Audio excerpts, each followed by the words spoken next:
So when you're trying to start and create a customer journey map for your audience, it always starts with research. You have to start the process by figuring out where your audience is spending time along that journey to making a decision that they want to buy from you. So at the beginning, they might not even be aware that they have a problem. They might not even know that there's a problem with a certain thing that you can solve.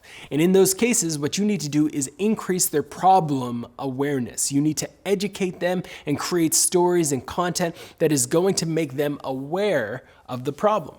Once they become aware of the problem, how can you influence them to think about your solution? So you're going to start introducing them to content and to stories that are ultimately going to make them solution aware. And what solution aware is, it's essentially when you are starting to educate folks on an opportunity that exists through your solution, through the thing that you have created and the thing that you're selling. For example, let's say I am running a CRM tool, a contact management solution for sales folks.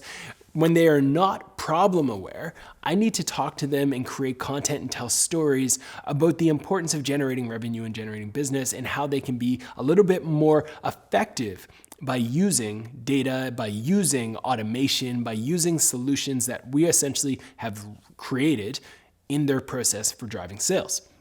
It might even be some top of funnel content that's just talking about sales quotes to get you fired up in the morning. And then when you read that, you're also being educated and introduced to stories that are about my solution. So then you are going down a path where you are learning about the solution that I can offer, which is the CRM.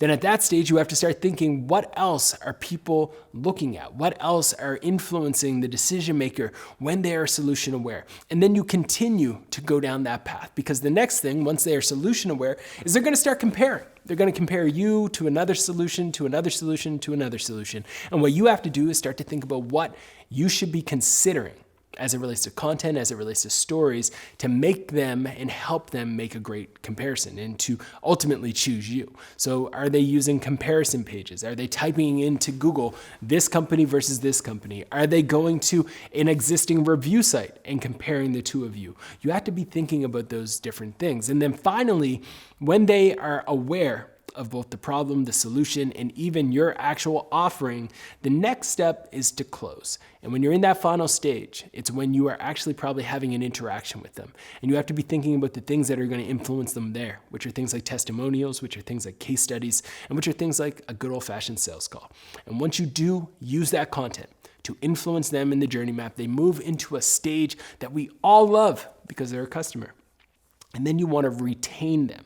So you have to have stories that are going to help with that. Stories, content, messaging that's going to go above and beyond the product value that you deliver them every single day to make them say, yes, I need to keep working with this company because look at the value add that they're providing me even after I've swiped my credit card, even after I've sent that wire, even after I've made that hire. They are still viewing you as a partner, and they are viewing you as an asset in a relationship that they actually truly believe they need to sustain for years to come.